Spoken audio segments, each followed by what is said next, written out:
ಚೇರಾಗಡಿ ಮುತ್ತಿದಾಗ ಕೊಂದ ಕನ್ನಡದ ಕಪ್ಪು ಮಣ್ಣಿನವರು.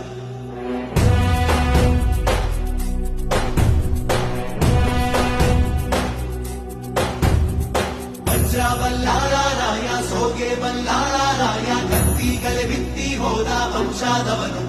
ಈ ಸೀಮೆಗೆ ಶಿವ ನೀಡಿದವರವೋ,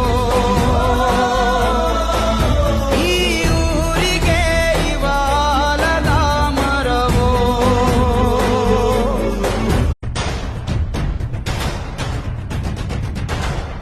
ಚೋಳ ತಲೆ ಎತ್ತಿದಾಗ ಚೇರಾಗಡಿ ಮುತ್ತಿದಾಗ ಕೊಂದ ಕನ್ನಡದ ಕಪ್ಪು ಮಣ್ಣಿನವರು.